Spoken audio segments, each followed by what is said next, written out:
Et une nouvelle vidéo ici sur le bord de la piscine au M Gallery à la French Connection pour ce talk vidéo The Media Leader Cannes. J'ai le plaisir d'accueillir Philippe Schmitt qui dirige Webedia Brand Experience. Bonjour Philippe. Bonjour François. Merci, un habitué de Cannes. On se croise évidemment chaque année. Donc tu as pris des nouvelles fonctions depuis quelques mois avec des annonces tonitruantes, le rebranding de la régie publicitaire du groupe Webedia Éléphant, c'est comme ça qu'on vous appelle aujourd'hui.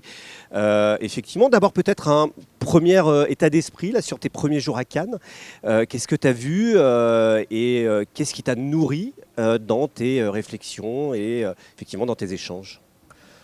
Écoute, bonne question. De ce que je vois de Cannes cette année, c'est que la technologie, notamment l'IA évidemment et le mode qui est toujours partout, mais elle est en train de se démocratiser.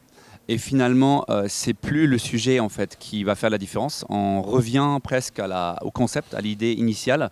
Et la technologie, en fait, en quelque part, le pinceau dans la main du créa et de celui qui va penser l'histoire. Donc ça, c'est la première chose.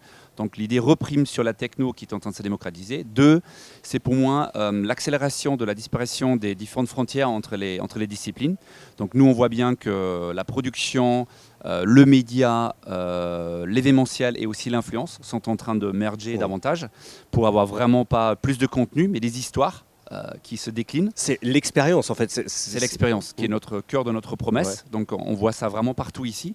Et le troisième sujet, c'est quand même le sujet dont tout le monde parle, c'est l'influence.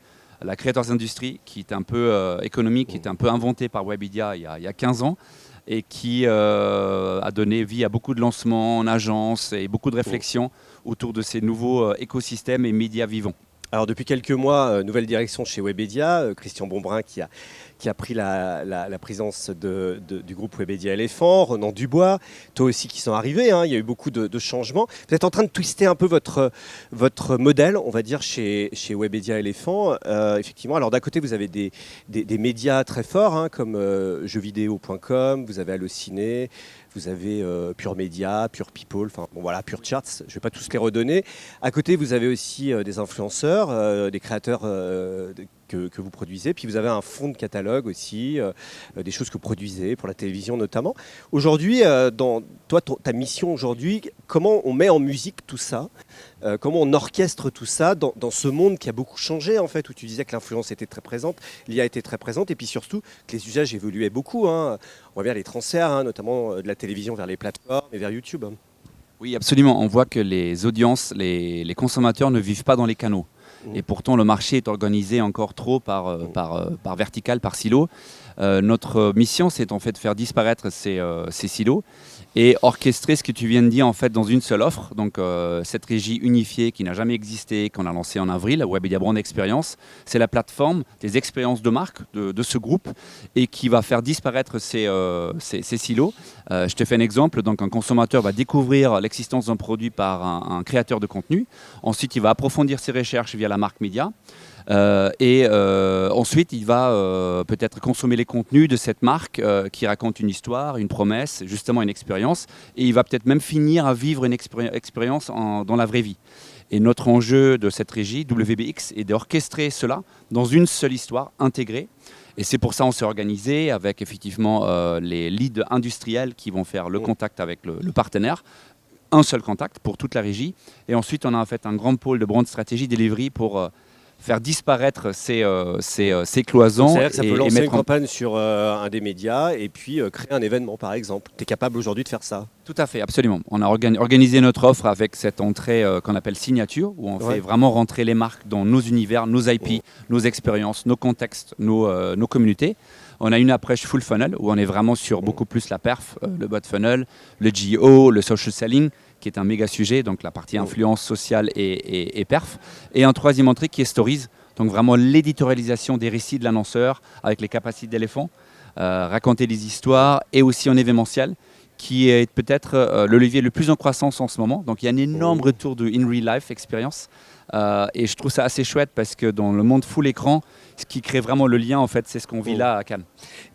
Le problème, c'est est-ce que le marché publicitaire il est prêt à cette révolution-là? on accuse souvent les agences d'être un peu trop silotées. Hein. Tout ça, ça rentre dans un gros truc qui s'appelle OPS, Opération Spéciale. Est-ce que les annonceurs sont assez évangélisés?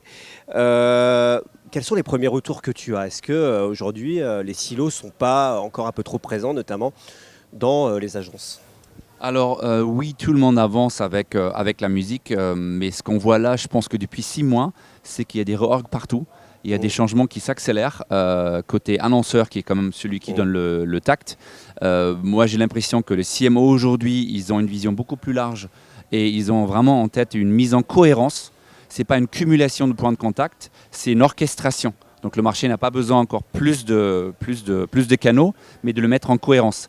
Et donc nous, en fait, dans les rendez-vous, les plénières et les échanges qu'on a tous les jours en ce moment, on voit que c'est vraiment le chemin du futur.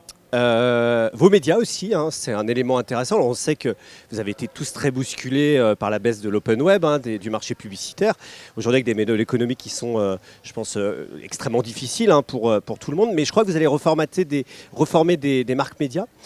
Tu me disais en préparant, je crois que c'est Jeux vidéo et Allociné.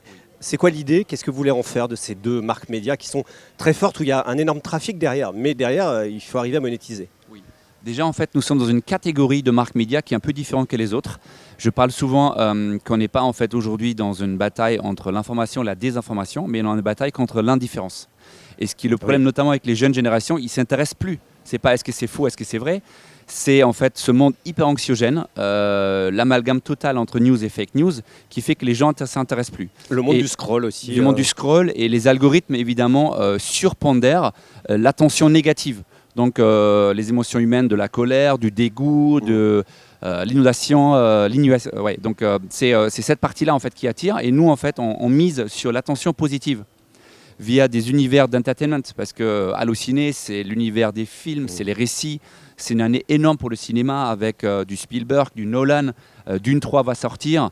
Jeuxvideo.com effectivement se fait aussi une refonte avec un roster pareil. Dans le monde du gaming, il y a donc le EWC qui a lieu cet été à Paris la première fois. Donc la Coupe du Monde du e-sport.